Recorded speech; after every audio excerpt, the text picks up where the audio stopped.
There it is. As soon as it starts, we're gonna go with the intro. You cannot.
We're back. This is DTM. Let me see where you're looking at me from. Let's go to this camera, all right? That's what I like about Cinemaker. I like that we have lots of different cameras, lots of different views and angles so that you always get the shot you want whenever you're talking. That's one of the things why I've been stepping up the live stream is that sometimes you have that one phone, you're doing this thing, and then you start talking and move away. People don't see nothing.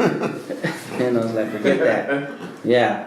So let's see. I have my notes, and I need to make sure I check my notes before we get going. One of the things that I want to bring up is that we have a lot of events coming up, and I want you to check out artistking.org/events. And we have a free meetup this Saturday. We have two meetups. One at 10 o'clock, we're going to talk about Illustrator, and I'm going to show some of my Illustrator tips and tricks. And that is at General Assembly. And then at noon, same place, same spot in General Assembly at Ponce City Market, we're going to have an awesome list of panelists, these awesome artists who are going to share how they prepare their artwork for conventions. So that's pretty important, especially when we're professional artists who want to sell our artwork and prepare it properly. So let me see here. Where did it go? I want to double check my notes. So we also have tomorrow night, because today's Monday, so tomorrow's Tuesday.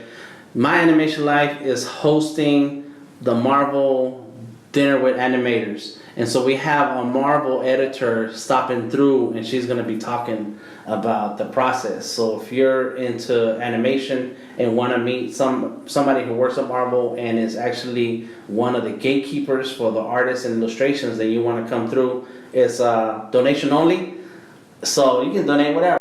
I donated, got my ticket. I'm going to be there tomorrow. And it's dinner, so it's going to have some food. So that's always a good thing. And then there's another event that's coming up, but you need to check out My Animation Life. Asifa Atlanta has meetups. Doodle Slice has a weekly meetup. And since we're talking about announcements, let's talk about that. Every Wednesday we meet at Trackside Tavern. It's called the Atlanta Sketch Society, and basically it's a very low-key, mellow group. We hang out, we get a beer if you want. You don't have to drink, but you got to draw. And bring your own materials. We're in a bar, so there's no model or anything. It's just work on whatever you're working on. But if you want to hang out with some other artists and just have a mellow environment to make some art and chill, we're there every Wednesday. And we have a Facebook group, but I decided to make a rule this year. You have to come to a meeting first before we'll let you in the Facebook group. Because I was getting tired of people from Iowa saying they wanted to join the group, and it's a group for people in Atlanta that draw together, So I want to make sure you show up, and then you can join the group, because we don't want you just sharing Polaroid sunglasses you sell on the group. Right.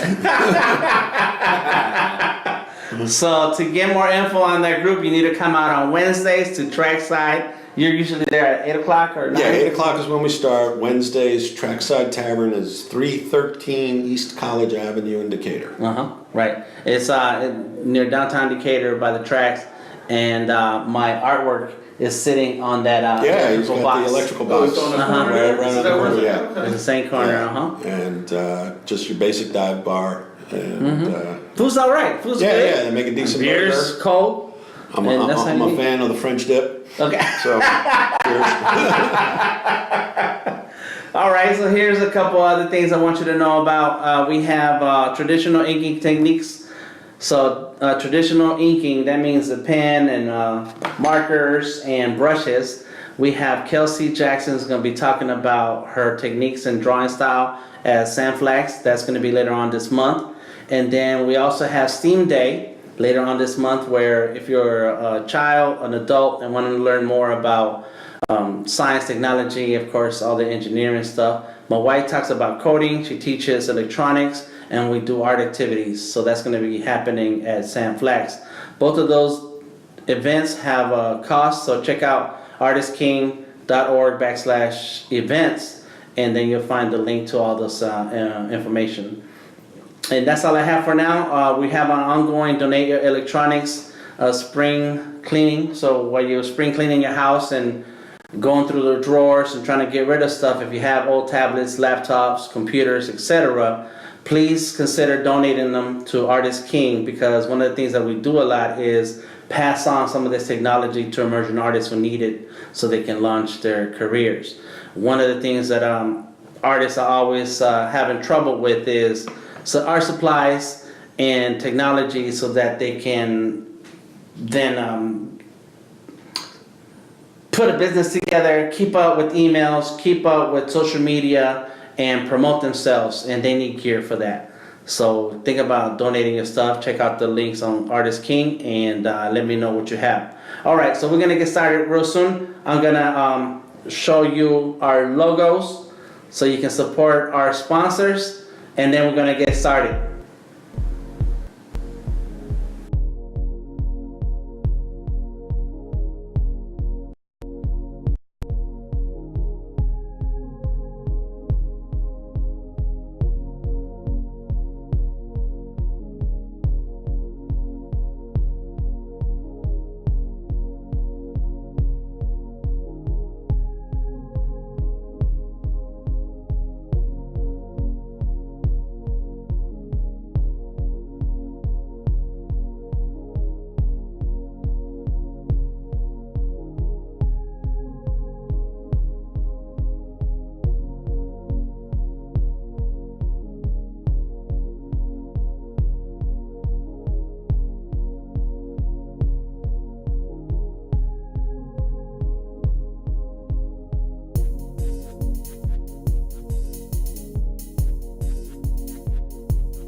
Back, you are listening to us I am DTM. Follow me anywhere on the internet under Delta Tango Mike.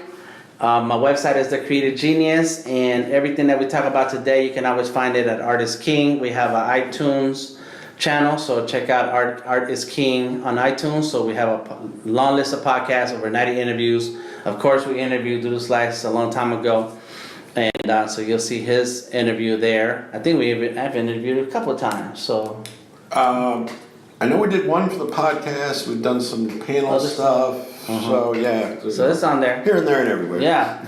and then check out the YouTube channel, because a lot of this stuff that happens that we record and live stream, we republish later on YouTube. So it always lives forever, and you can always reference it.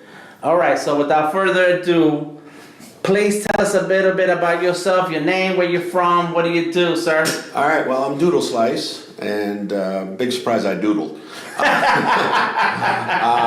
Where am I from? Well, I'm a Yankee, so New Jersey.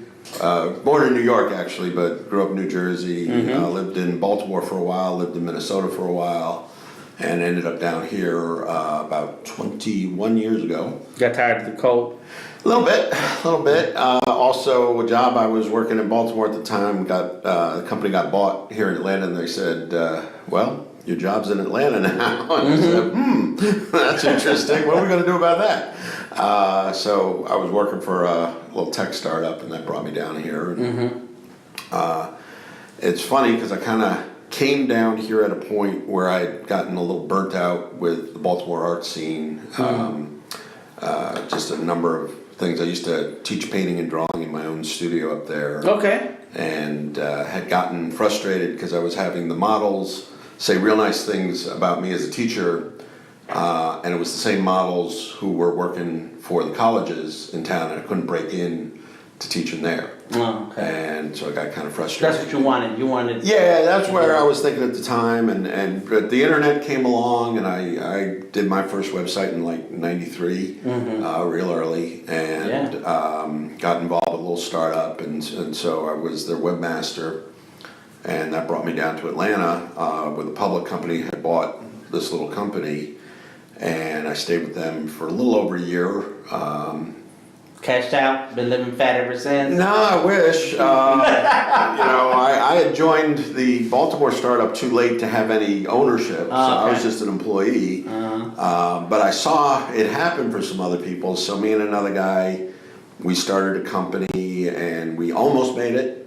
We raised a lot of money, but all of our clients were .com companies, and youngsters may not remember, but one day there were a lot of .coms, and the next day there weren't any. And so that was all our customers, so we really got kind of clobbered. But I stayed around technology. I was doing some branding and marketing, and I was just saying earlier that it was taking me farther and farther away from making art, which the whole time that had been my goal. Let me come down and make some money so I could invest in a studio space and do all this stuff. And I realized I was getting so caught up in the rat race that I wasn't getting any closer to my goals. And it just seemed like no matter how much income I was making, there was always something to snatch that money away before it went into real estate or anything that could get me out of that.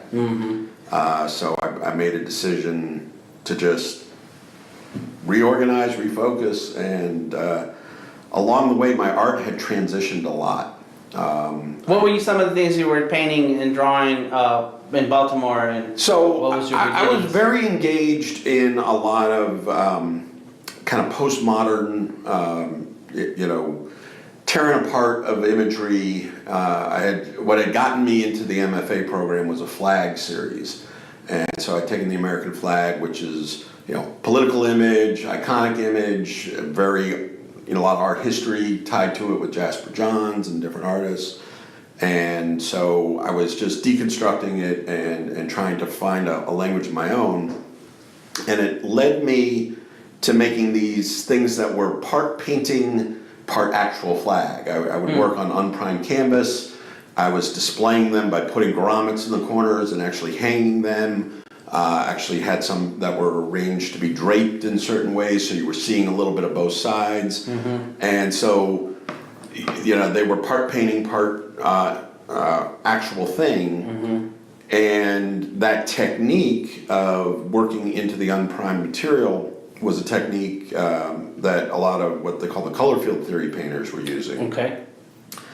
And it happened that I was in Baltimore, and a lot of the one of the big color field theory painters was a DC artist named Morris Lewis, and another Sam Gilliam in the area. And so it was an opportunity to really kind of focus and learn about what they were doing, and it started changing my technique. And so the flag paintings evolved into these abstract paintings that were just pure color and movement. And I got interested in going from what were already large, some of the big flags were like 6 foot by 12, to working with like long strips of fabric. Like I'd just go into the fabric store and buy a whole roll of muslin and work on that. So I started making paintings that were like 60 to 100 feet long, and they'd be progressions of color and stripes.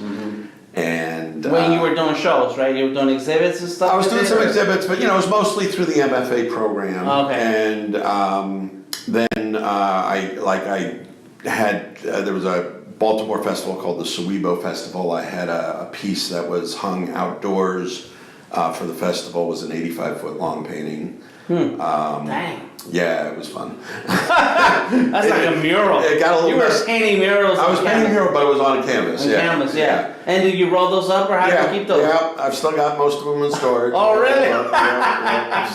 Someday we get the big retrospective. But towards, a couple years into that, I started moving away from the stripes into more organic shapes again.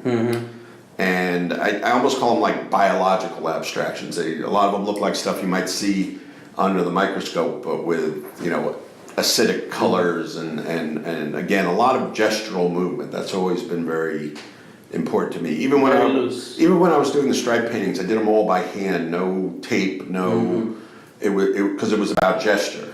Okay. And so meanwhile, I'm like teaching all this abstract stuff, or I'm making all this abstract stuff, but what I was teaching was figure drawing.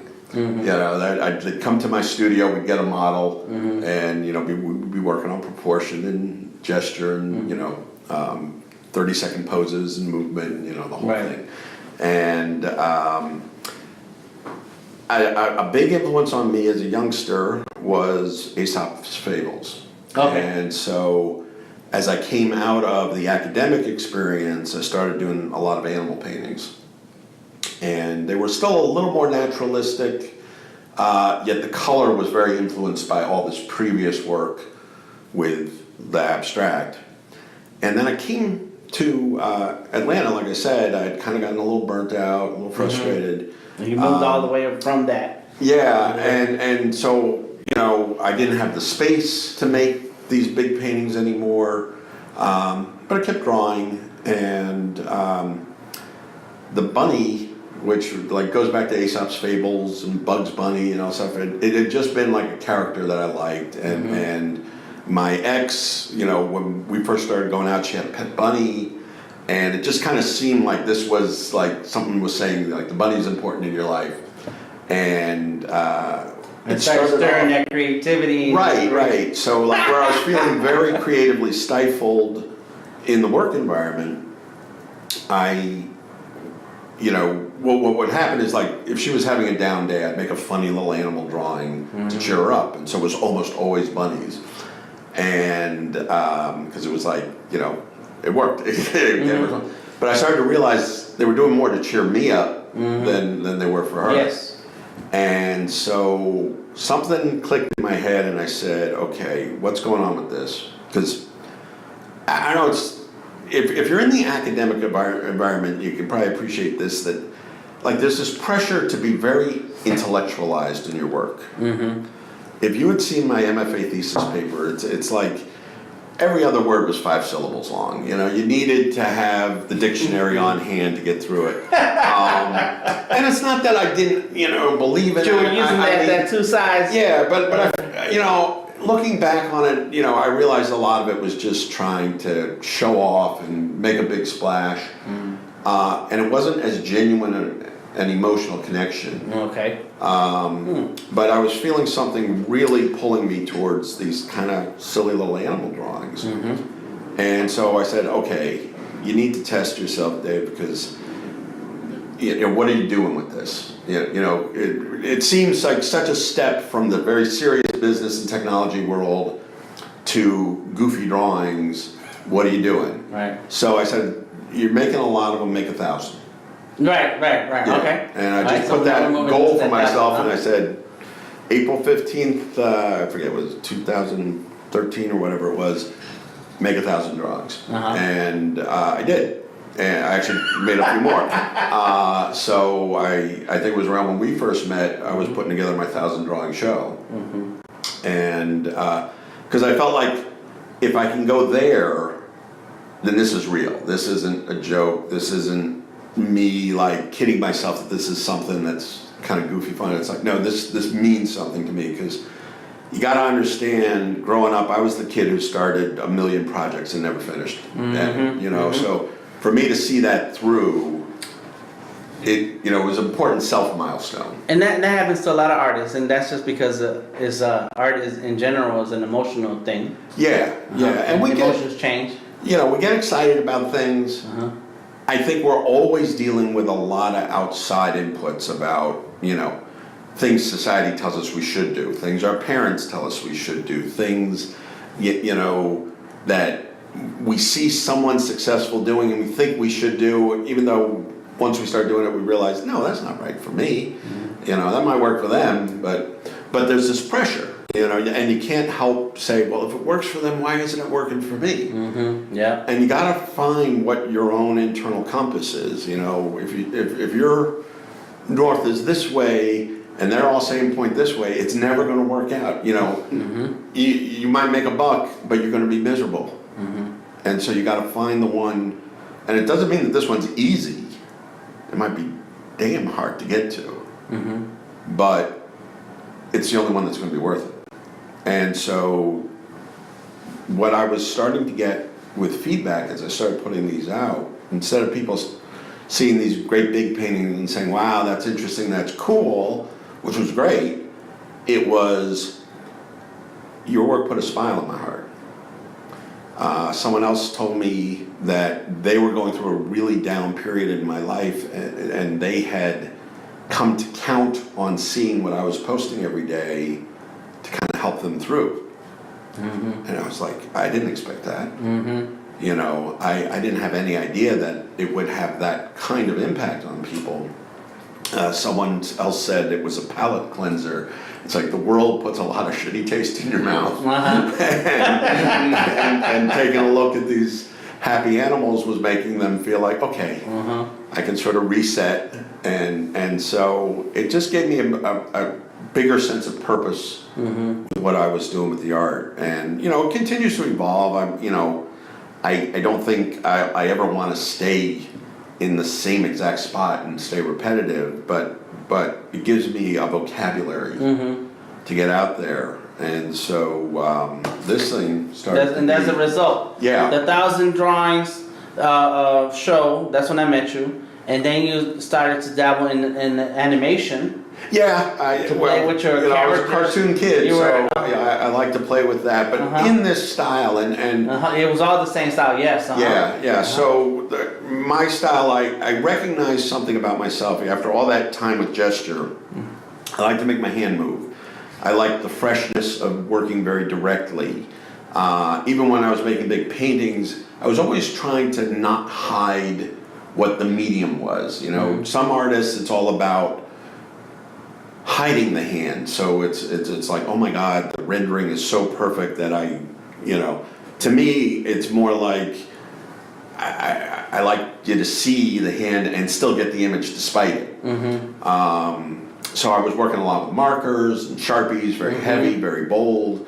a lot of very direct improvisational drawings, and that's why I call them doodles. Not, some people say doodles, they think of like the geometric, like Zentangles, and that's great, but I look at it more as it's drawing like a jazz musician. You're improvising, you're seeing what happens and responding to what you draw, and sometimes you overwork it and ruin it, and sometimes you stop at the right point, and sometimes you're not sure, but you just keep moving. You doodle. And that's one thing I did notice about you was that the improvisation, that you had a ton of markers.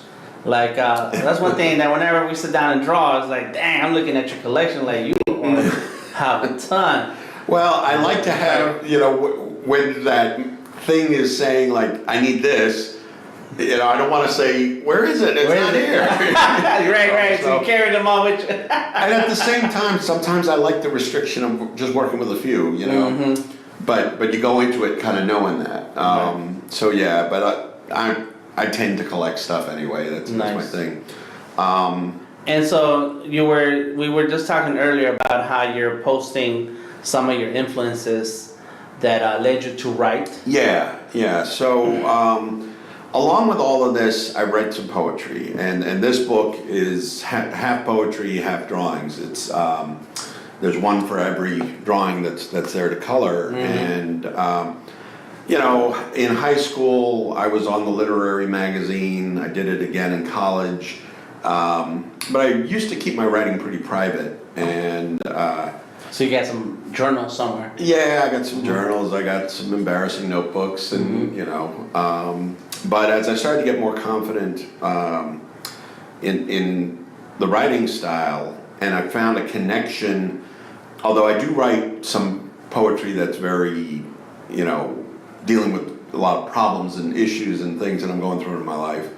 I also like to write very whimsical and fun and goofy nonsense kind of poems too. I think my dad's a big influence on that, because he used to like to write like satirical limericks and like send them to the local paper. Oh yeah? Yeah. Wow. Every once in a while, just like some issue would be on his mind, and he'd write something kind of. This is before social media, so nowadays we just post it. Yeah, right? Exactly. And so I saw him doing that, and then of course like people like Shel Silverstein, huge influence on me. But the book that influenced me that I posted about today was it's called Oh What Nonsense, and I think it was first or second grade. They used to have the bookmobile come to school, and the kids would all, the parents all knew that was the day, and you had a little extra money so you could buy a book. And I bought this book. I think it was 75 cents back then. Okay. And it's just a little collection of poems by a bunch of different some of them were anonymous, some different authors and poets, and most of them very short and silly, and some of them totally nonsensical, some of them actually kind of satirical and fun. And the book's illustrated by this guy, Tommy Ungerer. And Tommy Ungerer, he's just this amazing artist, and I found out later, he did a bunch of kids' books, but he also did these like really pervy adult like art that was strange posters of orgasmatrons and things. And he also did really biting political satire posters. And it was all the same guy, and it was, most of his heyday was before the internet. And so I think it took a while for people to connect the dots that it was the same guy, and he kind of got blackballed a little bit in the children's book world. Yeah. Because when they found out he was doing this other stuff, but it just took a while to catch up because it wasn't so easy before the internet to connect the dots. Right. But amazing artist. There's actually a really cool documentary about him. I highly recommend checking out. But anyway, he did the illustrations for this book, and one of his styles with his illustration is to do very simple, very outliney drawings, and like the weight of the line is the same the whole way through, but they just convey so much, and they read so clearly. So they're super cool. But these poems in it were great, and like there's this Shel Silverstein poem about being aware of it's called Beware My Child. Do you remember it? Well, it's like, beware my child of the snaggletooth beast who makes his meals on cakes of yeast and anyone aroundo. And if you see him sneeze 3 times and say 3 loud nursery rhymes, and give him all your saved up dimes or you'll never be found. All right. Like, that's it. It's All like, right. but it just stuck with me. I mean, literally from like first grade. And you know, as I came to know more of his work and you know, most people, you know, they know The Giving Tree. They may know some of the books like The Sidewalk Ends. And he's usually ranked more for his poetry, but I think his drawings are stunning. And how closely they connect with the poetry is just beautiful. So anyway, big influence. Nice. Other things that like have influenced me, I think I've read Jonathan Livingston Seagull like 30 times in my life. I mean, that just is a book that, again, something I encountered very young in my life. There was 3rd grade teacher who read passages of it to us. And it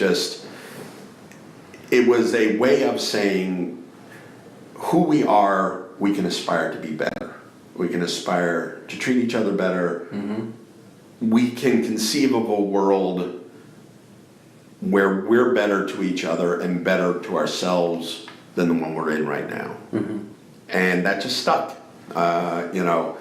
And so I've tried to bring the spirit of those types of things into the drawings that I do. You know, I'd be the first to say, you know, there's a lot of crap in the world. You know, I can talk about the dental work I need to have done, or you know, the times my place has been broken into. I don't want to dwell on that. You know, what I think we need in the world are reminders of what it can be, of what we can collectively, you know, aspire for life to be.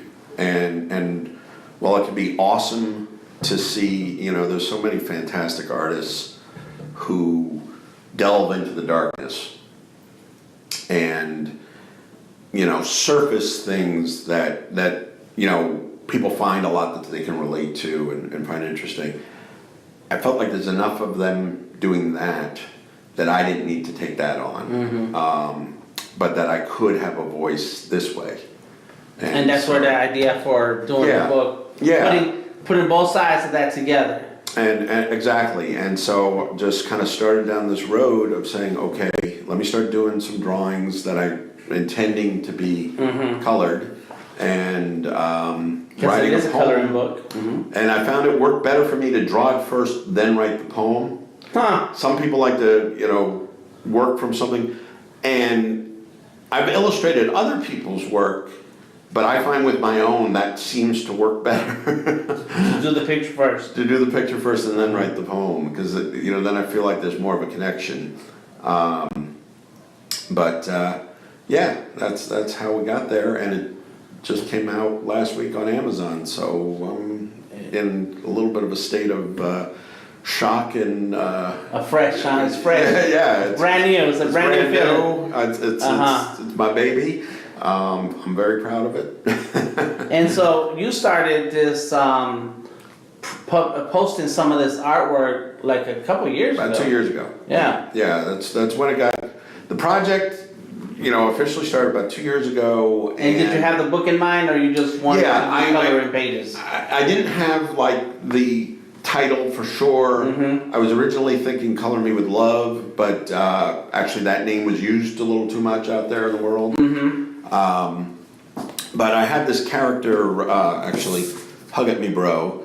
And the whole thing behind that was, you know, people saying "come at me, bro" when they were going to get into a fight, and I was like, let me turn that inside out and turn it into something positive. And so this bunny, the Hug At Me Bro bunny, became my mascot. I got the shirt. Yeah, so I got that on shirts and pins and buttons and whatnot, and you know, it's sort of like my icon. And so Color Me With Hugs just kind of worked that way. It goes with that, part of the family. Right.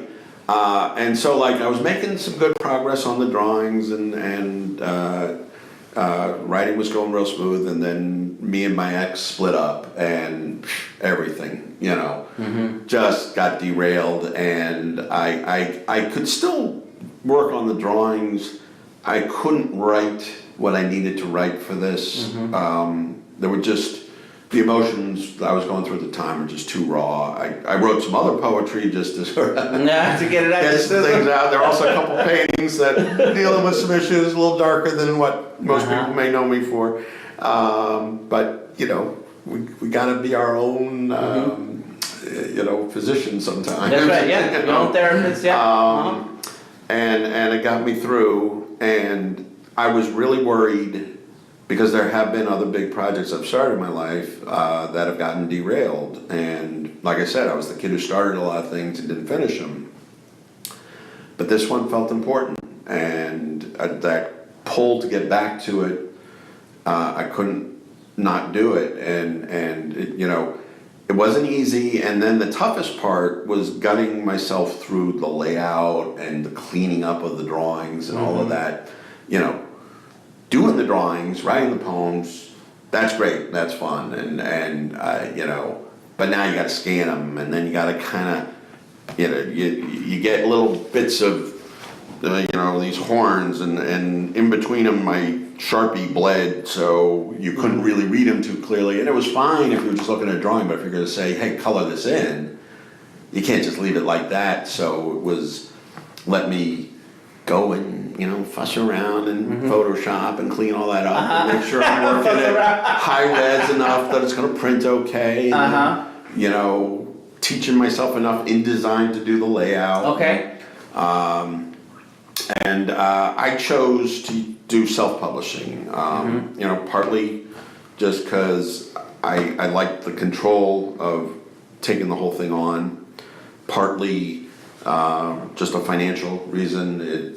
Amazon has a program called Create Space, and they make it very affordable to self-publish. You basically have super minimal upfront costs. You upload your file, you organize it, and and there's tools to help you through it. There's a whole community of a big forum of authors and publishers.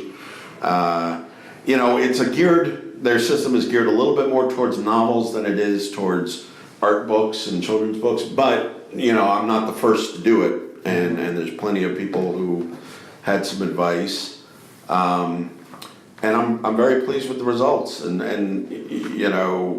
it would have been very hard to kind of go the traditional route. And my feeling is, this is my first book, and I've got more books in me.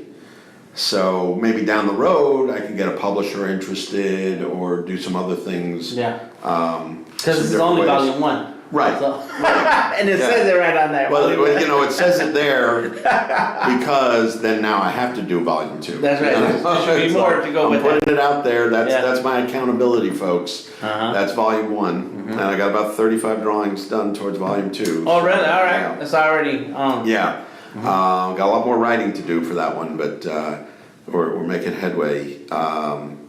But it's this thing of when you self-publish, okay, the book's there, the listing's there. You can find it, search Doodle Slice on Amazon, it'll take you right to it. But nobody else is saying it unless I get them to say it. You work with a publisher, they've got a marketing team, they've got distribution channels, they're sticking it in some bookshelves, maybe they're helping you get a book signing or something. So this is a new world for me, and I figured, let me do my own, learn some of that world, make some mistakes, screw it up a bit, get a few things right. Then when I do a second or third, fourth, fifth book, I know what I'm doing, I'm learning to do it better. If I end up working with someone else, I know what I can do myself, so I know what to ask them to offer me. Because it's like, why should I, what are you doing to earn a piece of my book? That's right. Whereas I think in the past, all the power was on the publishing side. Technology is making it everything reachable. Yeah, everything is reachable. reachable. Totally. And so, it's just the beginning, but it's a pretty exciting one. And I think the other thing for me as an artist, I've tried, I think we all try different things to try and make $1 with our art. And I sometimes ask myself, That's right. if this one, whatever that one is, making wooden cutouts or doing big posters or trying to illustrate other people's stuff, if that's the one that really took off and that started earning for me, would I be happy? Because I'm a kind of guy who can have fun doing anything once. It's cool, it's different, it's new, but if it turned into my grind, would I be happy doing it? And when I thought about doing books, and if making books like this became my grind, yeah, I'd be happy. So this is where I'm trying to go.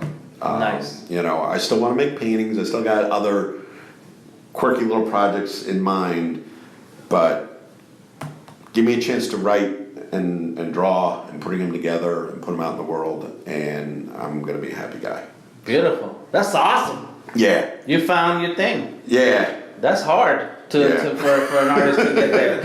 An artist is full of creative stuff, and like you said earlier, like you get excited in the beginning, and after a while, you're like, man, that was cool. And it's not done being hard. Right. In a weird way, it's like it's just starting to be joy. hard, but that's okay because I feel like it's you enjoy it, and that's how I feel about my work and my art. Is that I've really focused hard on getting the clients who will pay me for the type of drawing or the techniques that I really enjoy doing. Yeah. So then it's not work. It's like, I'm going to draw anyway. That's Right. what I want to draw. And I'm really excited when clients say, we need some skulls, Dan. We want to do some shirts. We want some skulls. Like, oh, I like drawing skulls. Yeah. Yeah. I'll do that. You want them doing I'll do what that. you're known for doing. Yeah, and so, then it is just part of you being happy doing what you love. Right. That's awesome. That's awesome. Well, cool, man. Let's see where we are right now. We're past the halfway point.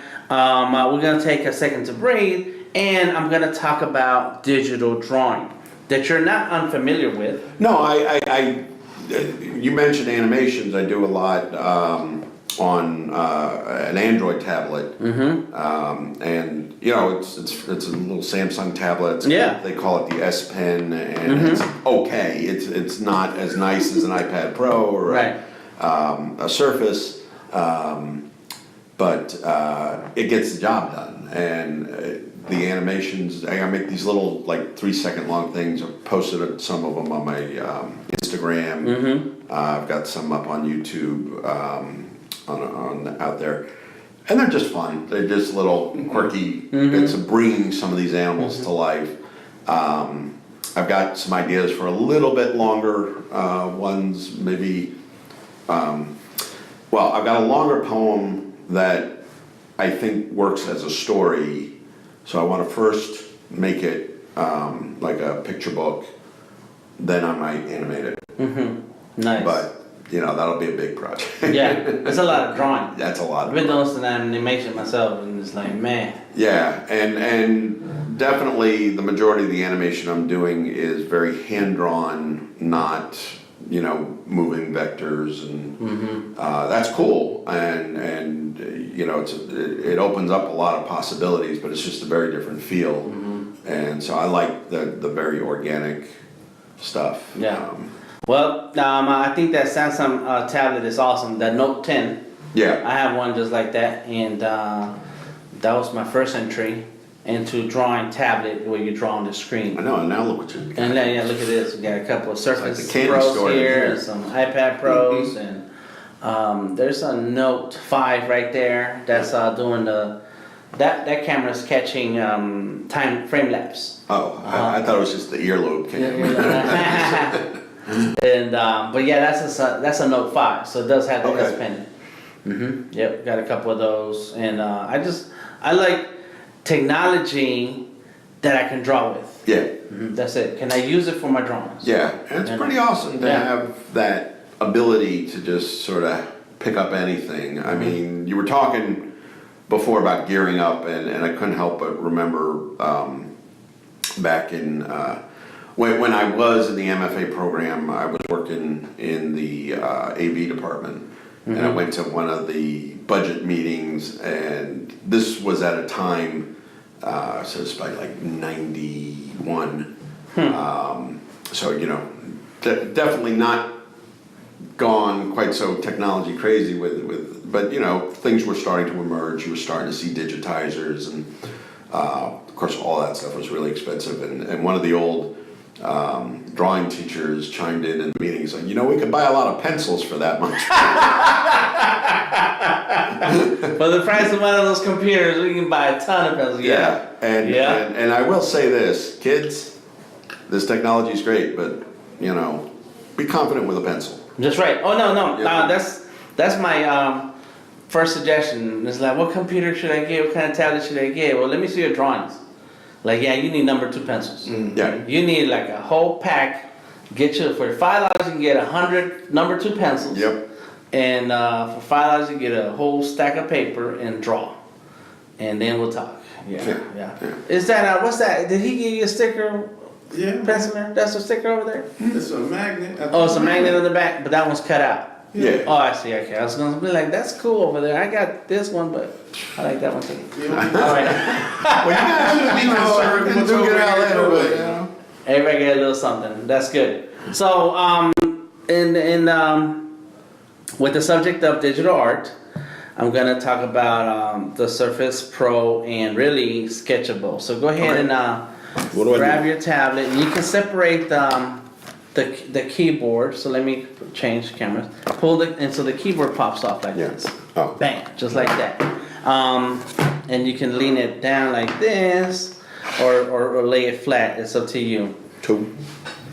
And I'm gonna take a moment to talk about what I want people who watching this to do. And anytime you're watching this video, either live right now or later on YouTube or Facebook, I want you to go ahead, if you have a Windows 10 machine of some kind, download Sketchable. Sketchable is the app that I like to draw with.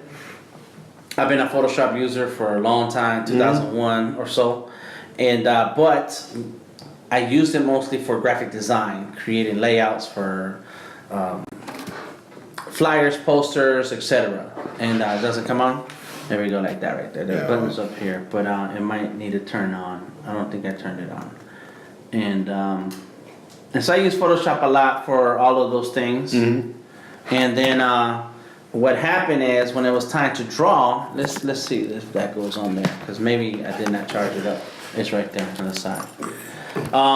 And so when it was time to draw, I felt like we're gonna rely. Okay, cool, it's cool, man. That was the man penciler. He was here earlier. We were Facebook living. Where you guys go? See you, man. You know That's cool, man. Good to see you. All right. Let's talk on Thursday. Yeah. Okay. Yep. So when it was time to draw, because of the Surface and because it can support this supports full Windows software, including Photoshop and Illustrator, and then it felt a little bit too much. You know, and you played with Photoshop because you were working on... Oh yeah, I do. I use Photoshop all the time. You know, Illustrator a fair amount, Photoshop a lot. InDesign was new territory for me. Right. And InDesign is made for... Certainly, what I was doing with this, you didn't need to go too deep into what InDesign does. You know, I mean, I had to sort of get my lay of the land, but man, that's what's amazing about YouTube these days. So much. Yeah. Wish I had that when I was coming up. Right, yeah. You can get a whole education. Oh yeah, anything you want. Yeah. Especially at an intro level, you would get a lot of great stuff. All right, so while this one is charging, because I think it went too far into the dead battery, let's grab this one. Pencils don't run out of battery. They don't run out of battery. A friend of mine said that to me one time. He said, "What's gonna happen when the lights go out?" I said, "Well, I still know how to draw with a pencil." That's right. All right, so I'm gonna show you about what Sketchable and what Sketchable does. So let me switch cameras and see if I can zoom in a little bit. There we go. Yeah, and I'm gonna turn up the Oh, it's about 100 right there. Cool. So Sketchable is a drawing app, and I referenced Photoshop because Photoshop is made for drawing also, but it's very menu heavy. So right now we have all these different. Let me squish this down. We have all these tools right here: eraser, brush, airbrush, pencil, marker, pen, ink pen, and I think that's chalk, and then a blender. So that's a ton of different, just basic drawing tools. And then of course you have your color palette over there, and so anytime you tap any of those brushes or any tool, and then you can move to the right to make it thicker, and if you go down, up and down, you can make it lighter or darker. And so now you can click on the color wheel, the little color wheel right here. Now the wheel, there it is, and now you can actually change colors. And then if you already have colors on the screen, then you use that eyedropper. Gotcha. And so what I liked about Sketchable was the fact that it had the basic tools that you need to draw and draw something without that menu heavy Photoshop for designers, illustrators, and photographers, because you can do photography editing and so on and so forth. And so the Surface Pro came out, and it has the Surface Pen, and the Surface Pen has the ability to have different tips, which then you can go from that hard plastic on the glass to actual tips that have a little bit of a rubbery friction feel, like you would with a pencil. And that's what so it combines the best in a drawing type of options. Yeah, that's what is the bummer with what I've got with the Android. I mean, like I said, it's a great machine for what it is, but it's so slippery that you just always feel like you're never quite. It's that hard glass, and what I did to my tablets is that sometimes I put a screen on them. So like this one has a screen protector. This one's just the glass. And so when you add a screen protector to a tablet, you kind of adds a little extra friction. Yeah. Yeah, so then that's something that you can always have. And look, you're right on it right now. Well, what are we here to do? We're here to talk. You're here to talk and draw, and there you go. So you're talking, I'm drawing. That's right. Another great thing that I like about Sketchable is that it supports layers. So if you wanted to like color in your characters, then what it's going to do is that you add another layer by clicking here. All right. That's the layers. All right. So click on it. There it goes. And then you can click on the plus. There it is. And now you have a new layer, and you can start coloring in that layer and not mess with that. Yep. And you can switch, of course, your layers. So click inside the middle of the. Is here? Yep, and then there it is. There you go. Okay. Yeah. And this one is up now. So I think it was the battery. I thought I charged this computer last night. I guess I didn't. Just get you got a fail safe. Yes. Yeah. Oh, you know what? I think I had an update on this one. Surface Sketchable. Here we go.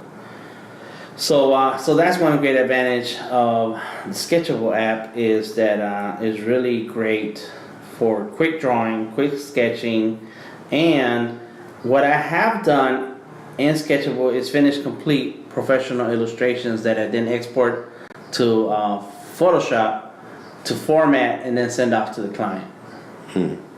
So it's really good. And does it keep all the layers and stuff when you Yes, when you export to Photoshop, yep, you still have all the layers. And of course you can make that thicker and by touching on the tool. Just sort of fiddling. So if you're watching this now, I want you to download Sketchable. It's on the Windows 10 Microsoft Store. It's online, and you can download the free version of Sketchable. Where we at right there. Once you download the free trial, try it out. Draw some stuff. There'll be some things that you're limited in, but it gives you a good experience to get a hand to see what do you think about it and how you can grow on your digital drawing techniques.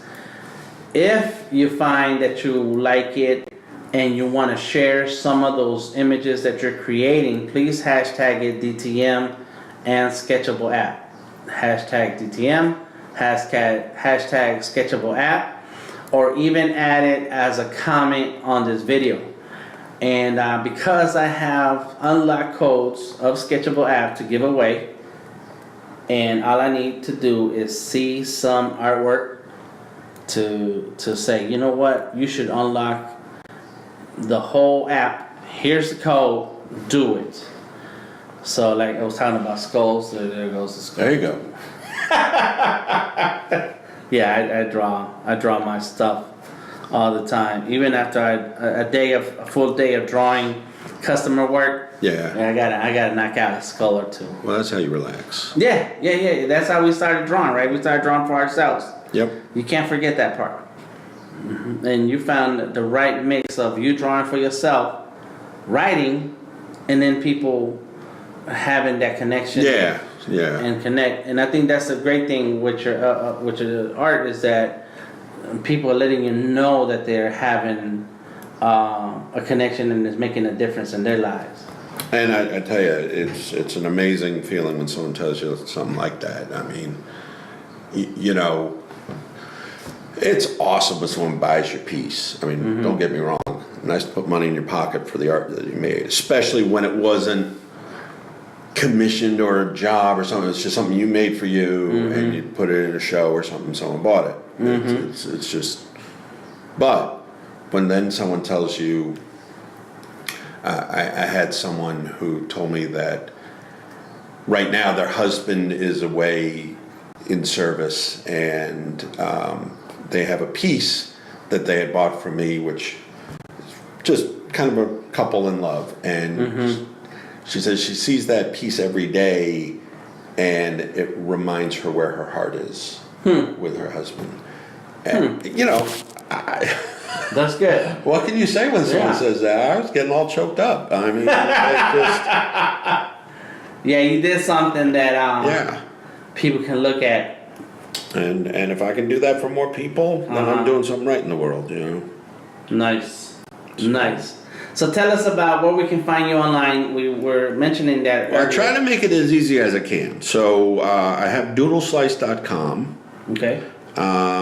I have a Doodle Slice page on Facebook. I'm also David S. Cohen on Facebook. And I've got Doodle Slice as my Instagram and my Twitter. I've also got colormewithhugs.com. And obviously that's just about the book. And I made a nice short URL, colormewithhugs.com/order, and that'll take you right to the Amazon page where the book is. Okay, so, nice. So you don't have to remember this weird Amazon URL that, you know,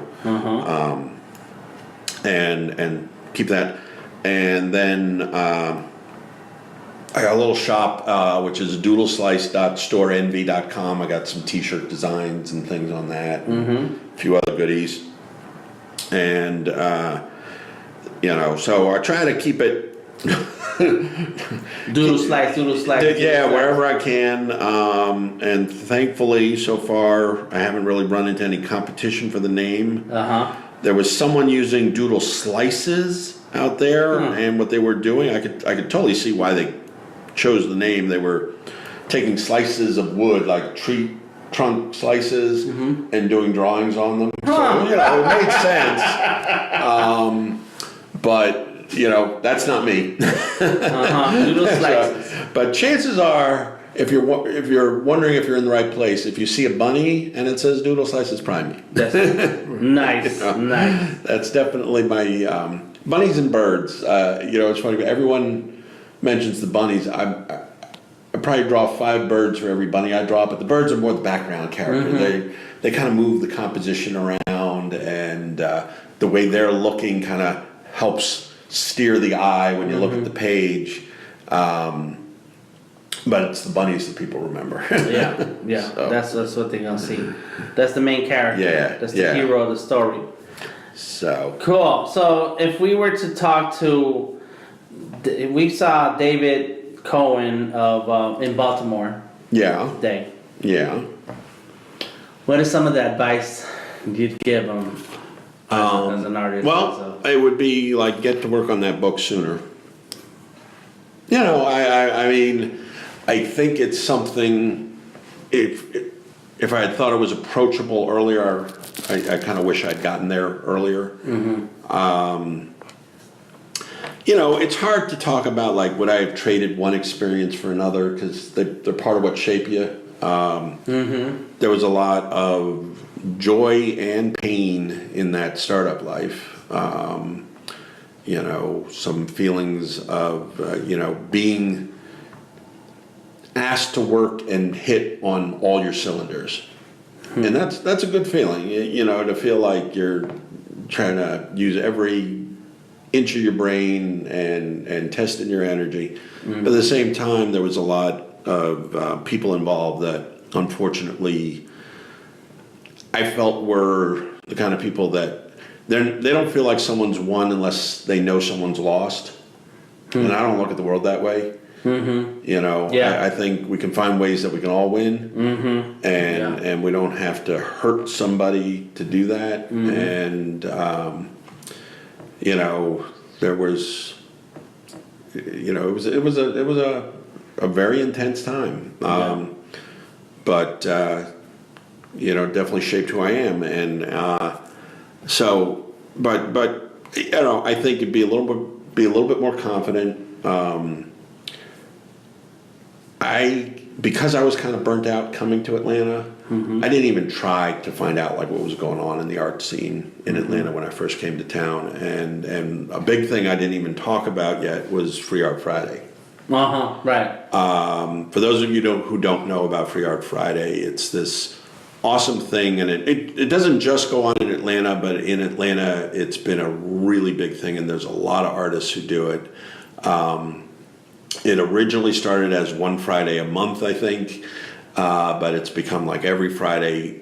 Bunch of artists around town make art that they intend to give away, and they hide it around town.